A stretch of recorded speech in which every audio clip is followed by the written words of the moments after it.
Vamos lá, pessoal, correção da prova.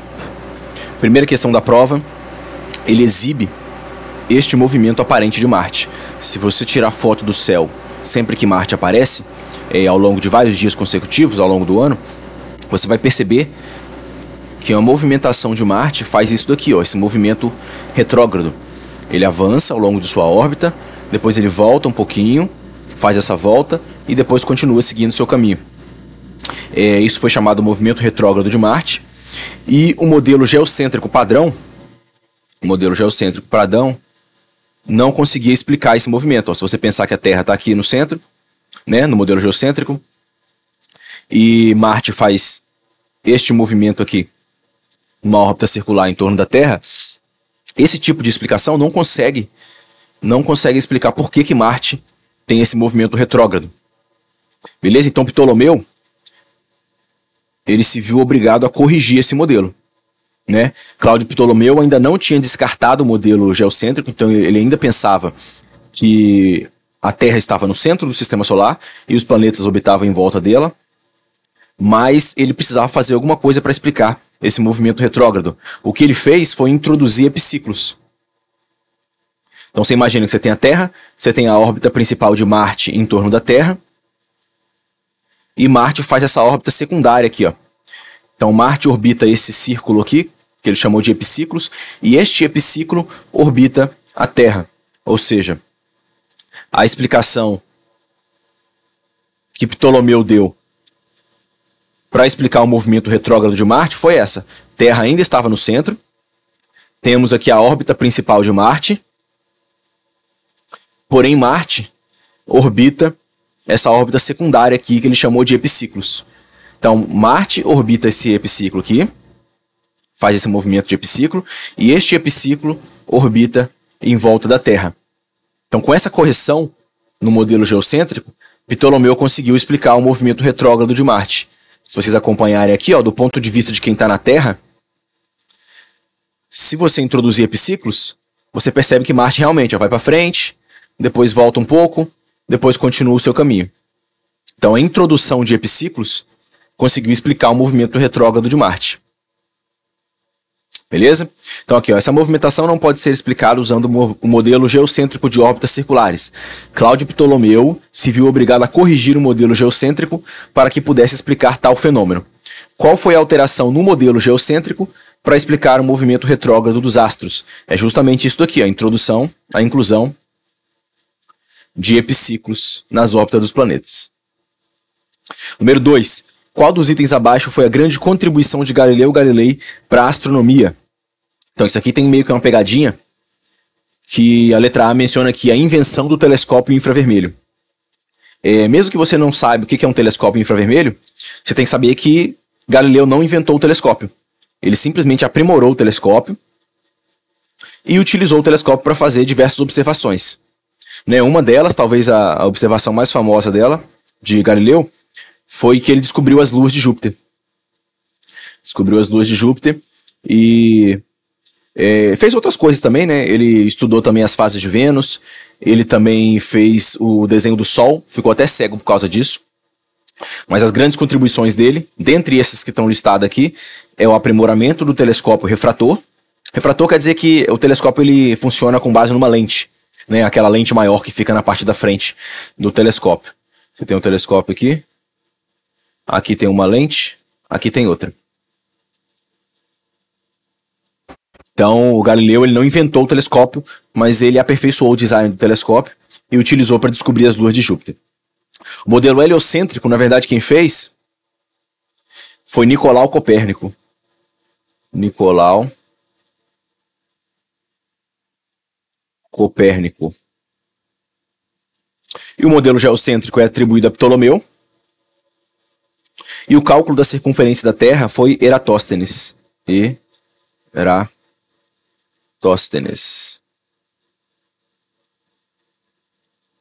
Número 3. O modelo de universo proposto por Kepler, apesar de heliocêntrico, tinha disparidades, né, tinha diferenças com relação ao modelo de Copérnico. Marque a alternativa que contém tais disparidades. Isso aqui eu já deixei de cara aqui a resposta na letra A. No modelo de Copérnico, as trajetórias dos planetas eram circulares. Realmente, a diferença, ó, na primeira vez que eles propuseram que o Sol estava no centro, eles pensaram em órbitas circulares. Ó, nossa, é muito ruim de desenhar com essa caneta aqui. Eles propuseram órbitas circulares, né? Copérnico propôs. Aí Kepler, apesar de concordar com Copérnico, que o Sol estava no centro, não era um modelo heliocêntrico, tinha algumas diferenças. E a diferença é o seguinte: no modelo de Copérnico, as trajetórias eram circulares, enquanto que no modelo de Kepler, as trajetórias eram elípticas. Ou seja, tinha esse formato de círculo achatado aqui, ó. A elipse tem 2 focos e o Sol está em um dos focos. Como sabemos hoje, as trajetórias dos planetas ao redor do Sol são elípticas. Então, resposta correta, letra A. Número 4. A primeira lei de Kepler eliminou a necessidade de, no modelo heliocêntrico. Marque a alternativa que completa a frase. Então, gente, aqui é a letra C. Porque é o seguinte, mesmo no modelo heliocêntrico de Copérnico, pelo fato das órbitas serem circulares, ainda assim eram necessários você colocar epiciclos, aí você colocava os planetas aqui no epiciclo. Então cada planeta tinha seu epiciclo para que eles conseguissem explicar os dados que eram observados, né? Então, no modelo heliocêntrico, no modelo heliocêntrico de Copérnico, eles precisavam de menos epiciclos do que no modelo de Ptolomeu, mas ainda assim eram necessários epiciclos. Isso só foi ser corrigido quando Kepler descobriu a primeira lei dele e colocou as trajetórias como sendo elipses. Aí sim, eliminou a necessidade de epiciclos, beleza? Telescópios ainda continuam sendo necessários, né, para a gente observar as coisas. Observações ao olho nu também são necessárias, a gente precisa disso. Isso não foi eliminado pela primeira lei de Kepler. E cálculos você sempre vai precisar fazer. Agora, epiciclos, a partir da primeira lei de Kepler, não são mais necessários. E, inclusive, essa foi a simplificação mais significativa aí do modelo de Kepler com relação ao modelo de Copérnico e de Ptolomeu, né? O modelo ficou extremamente mais simples. Número 5. Qual dos fenômenos abaixo é explicado pela primeira lei de Kepler? Isso aqui é a letra D. A superlua. Eu até escrevi no quadro, né? Falei para vocês que a primeira lei de Kepler também vale para o movimento da Lua em torno da Terra. Então, se essa aqui é a Terra, essa aqui é uma órbita elíptica, a órbita tem 2 focos, a Terra está em um dos focos, e a Lua percorre essa órbita aqui. Como a órbita não é um círculo, existe um momento da órbita em que a Lua está mais longe, isso aqui é o apogeu, e tem um momento de sua órbita que a Lua está mais próxima, que a gente chama de perigeu. Quando a Lua está aqui no perigeu, e isso coincide com a fase da Lua cheia, a Lua ela aparenta estar um pouquinho maior no céu, porque ela está mais próxima, né? E isso a gente chama de superlua. Então o fato da órbita ser elíptica explica o porquê que a Lua aparenta estar um pouco maior em um determinado momento aí da sua órbita. Então letra D, superlua. Número 6. A figura abaixo representa o Sol e 3 astros celestes em suas respectivas órbitas em torno do Sol. Urano, Netuno e esse objeto aqui, 1996, TL66. Descoberto na década de 90. Ok, então temos o Sol aqui, as órbitas elípticas, o Sol em um dos focos das elipses, e aqui a órbita de Urano e a órbita de Netuno, e esse objeto aqui que faz uma órbita cujo raio médio da órbita é bem maior, né? Esse objeto aqui, 1996 TL66, ele, na média, ele está muito mais distante do Sol, em sua órbita, do que Urano e Netuno. Analise as afirmativas a seguir. Essas órbitas são elípticas, estando o Sol em um dos focos dessas elipses. Correto. Isso daqui é o que diz a primeira lei de Kepler. Segundo, os 3 astros representados executam um movimento uniforme. Mas tem que lembrar um pouquinho lá da física do primeiro ano, que o movimento uniforme basicamente significa que a velocidade é constante. Velocidade constante. Isso que significa um movimento uniforme em torno do Sol. Cada um com um valor de velocidade diferente dos outros. Isso daqui é falso porque, como vocês viram, uma das consequências da segunda lei de Kepler, vou fazer um desenho aqui, ó. Uma das consequências da segunda lei de Kepler é que quando o planeta está próximo do afélio, ele vai mais devagar. E quando o planeta está mais próximo aqui da região do periélio, ele vai mais rápido.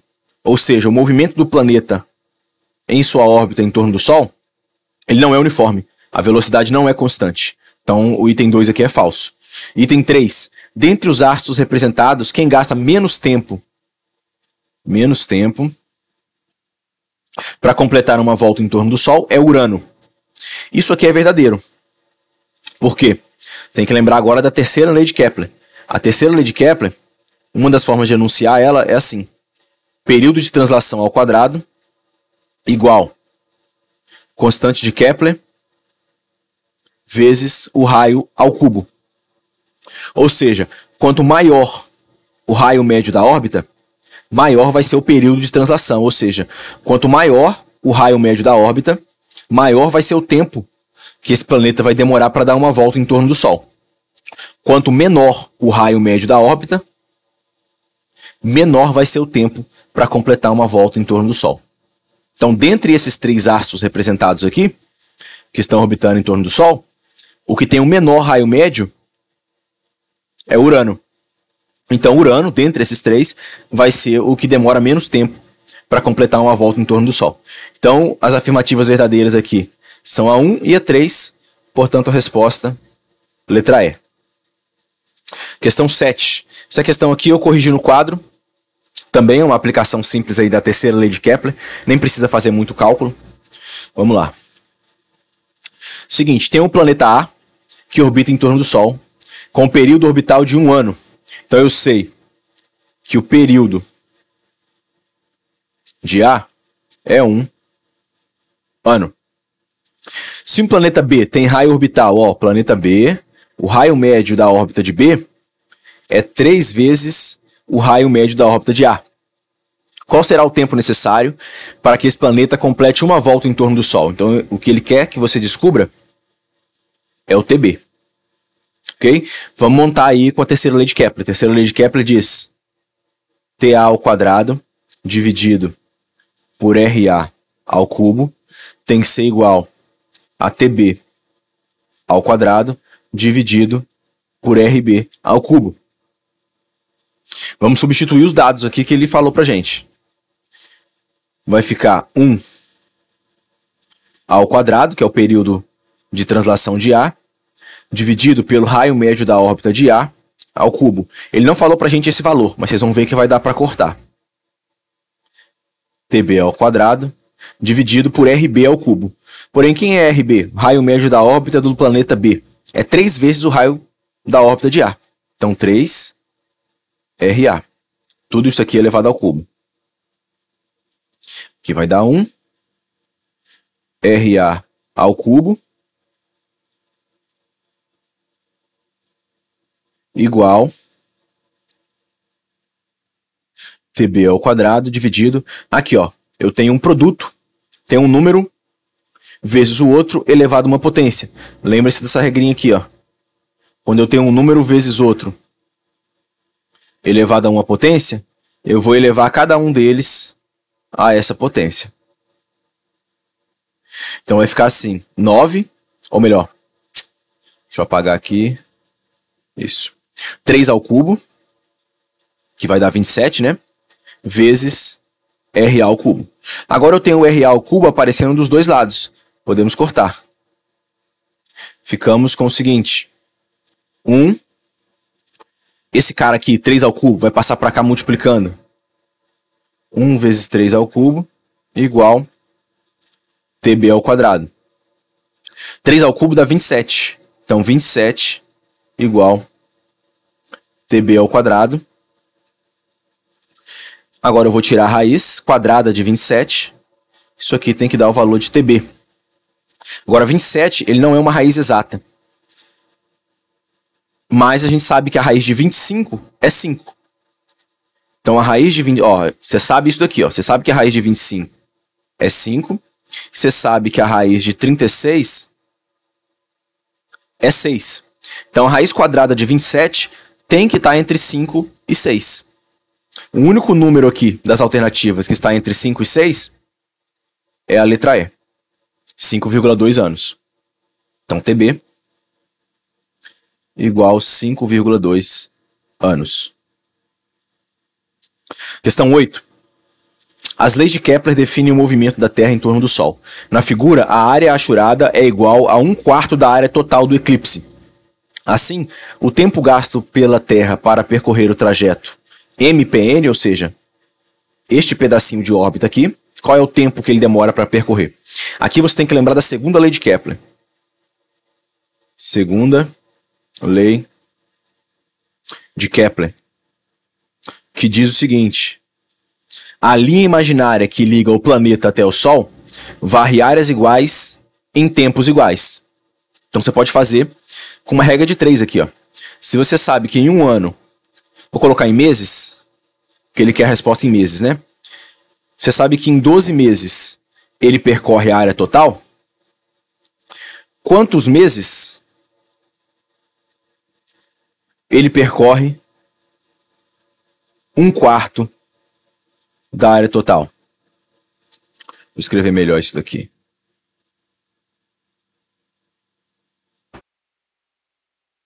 Clique em cruz, você vai ter que x é igual a 12 dividido por 4, que é igual a 3. Então, resposta correta, letra D, 3 meses. Questão 9 é exatamente igual à questão 7. Eu tenho aqui, considere o raio médio da órbita de Júpiter. Então, primeira informação que ele está falando, raio médio da órbita de Júpiter, 5 vezes o raio médio da órbita da Terra. Segundo a terceira lei de Kepler, o período de revolução de Júpiter, então ele quer descobrir o T de Júpiter.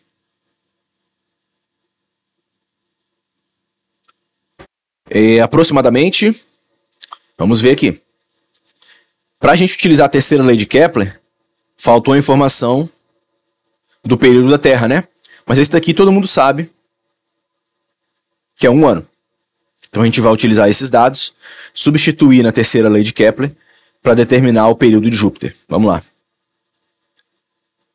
Terceira lei de Kepler afirma que o período da Terra ao quadrado, dividido pelo raio médio da órbita da Terra ao cubo, essa divisão tem que ser igual para Júpiter também. Período de Júpiter, período de translação de Júpiter ao quadrado, dividido pelo raio médio da órbita de Júpiter ao cubo. Vamos substituir os valores.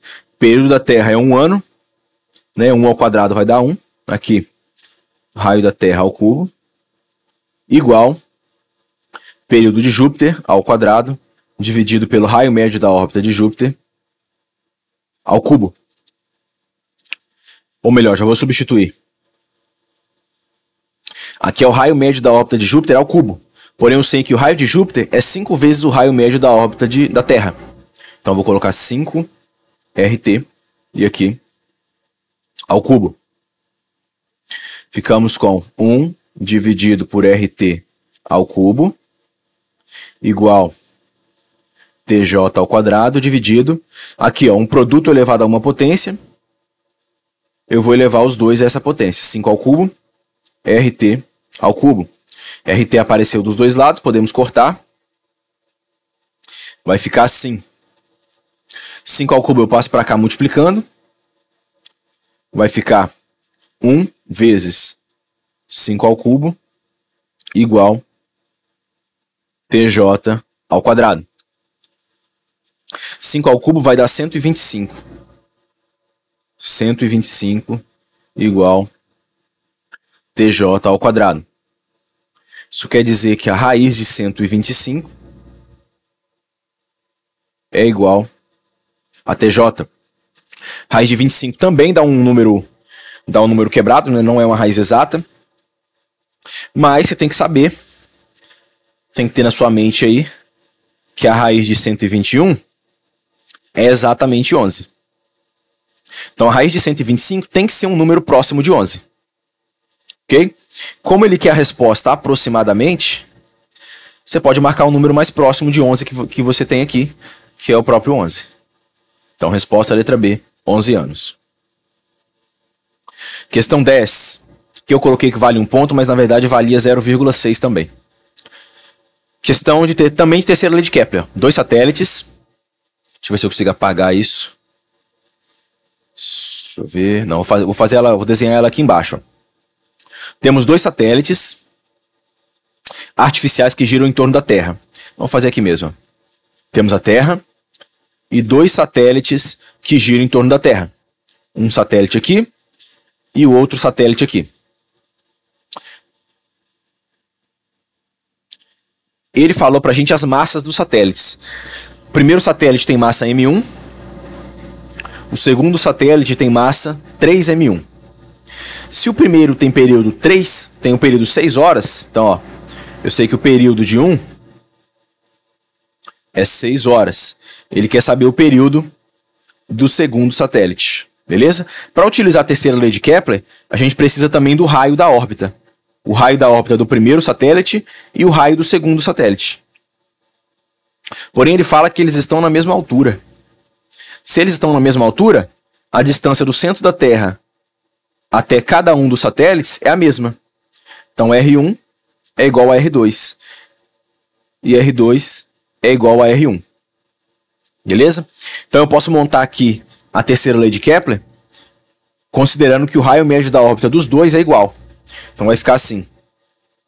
T1 ao quadrado dividido por R1 ao cubo vai ser igual T2 ao quadrado dividido por R2 ao cubo. Porém, ele está falando que os dois raios são iguais. O raio médio da órbita dos dois satélites é igual, porque eles estão à mesma altura. Então, esse cara aqui é igual a esse. Deixa eu fazer um 3 decente aqui. Isso. Se esses dois caras são iguais, eu posso cortar. Vou ficar, então, da seguinte forma. T1 ao quadrado é igual a T2 ao quadrado. Ou seja, os períodos dos dois satélites são iguais. Certo? Se eu tirar a raiz dos dois lados, eu vou chegar aqui T1 igual a T2. Mas eu sei que T1 é 6 horas. Então, o T2 também tem que ser 6 horas. Beleza? Ele incluiu a massa dos satélites aí só para confundir você mesmo. Nessa escala aqui, a massa não vai influenciar no período de translação, não. Beleza? Terceira lei de Kepler, você tem que analisar só o período de translação e o raio médio da órbita. Se o raio médio da órbita é igual, o período vai ser igual também. Beleza? Como é que eu sei que o raio médio da órbita é igual? Porque ele diz aqui que os dois satélites eles orbitam a Terra na mesma altura, certo? Então eles vão orbitar aqui na mesma distância média do centro da Terra até o satélite. Então é isso. Resposta correta é a letra C. Tá aí a correção da prova. Bons estudos para vocês. Estudem aí no fim de semana e no feriado.